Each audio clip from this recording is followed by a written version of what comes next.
Après avoir quitté le Pacifique, nous allons vers le centre de l'Équateur, puis nous prenons la route qui va de Baños jusqu'à Puyo. On passe devant la Nariz del Diablo, une double cascade. Nous retrouvons la végétation des forêts tropicales ou équatoriales humides. Ici, nous sommes à Puyo, qui ressemble à une ville de prospecteurs de pétrole, construite ad nihilo. C'est une ville de 34 000 habitants, capitale de la province de Pastaza. Elle a été fondée en 1899 par un prêtre catholique, Álvaro Valladares. Le nom de Puyo vient d'un mot quechua qui signifie nuageux. C'est une ville très humide, donc.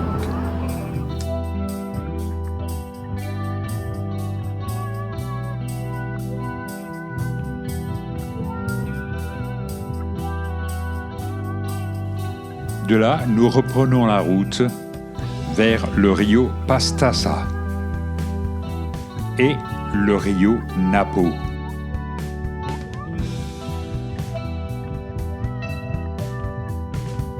Le rio Pastaza est un affluent du Marañón qui mesure 740 km de long.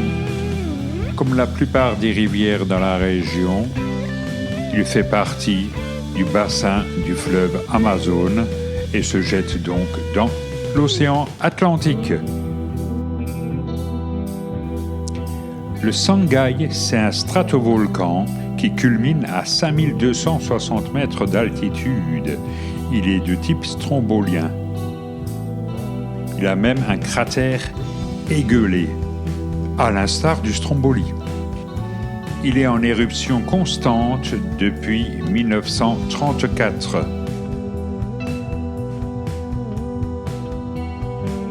Nous arrivons dans la province de Morona Santiago, dont Macas est capitale.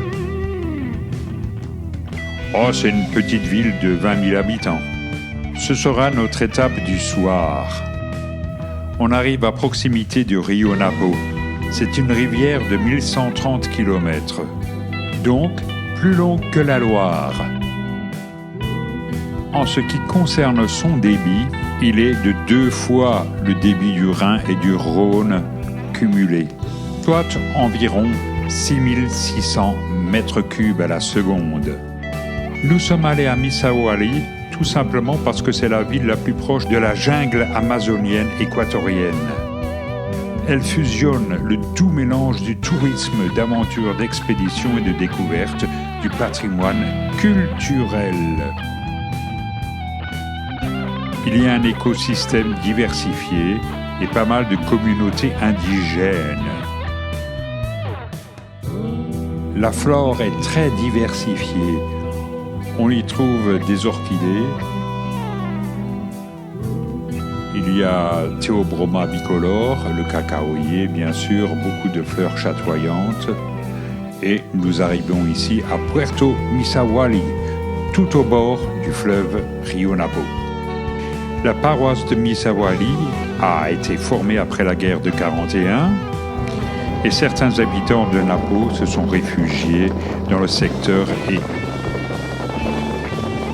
à partir de là, nous empruntons une bonne paire de bottes et une pirogue pour naviguer sur le fleuve.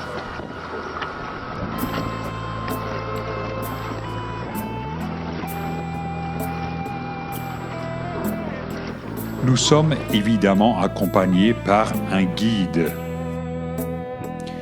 Après nous avoir montré diverses essences, comme le cacaoyer sauvage, comme la liane dont on extrait le curare, nous reprenons la pirogue et nous allons au-devant des populations locales.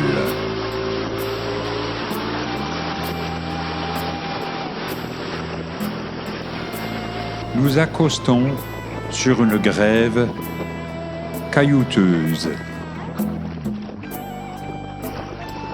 Et là, Ce sont des Indiennes qui s'adonnent à l'orpaillage. Elles ne trouvent pas beaucoup d'or. Cependant, au fond de leur bâté de bois, il y a quand même de temps à autre quelques petites paillettes d'or difficiles à voir.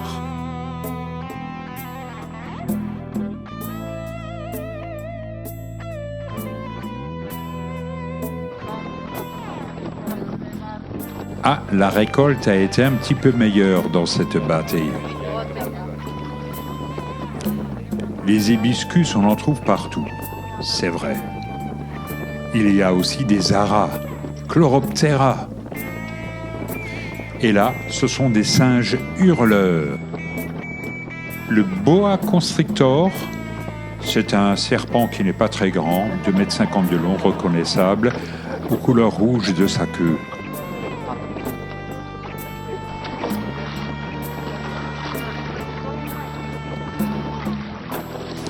Après s'être promené parmi les singes somme toute assez familiers,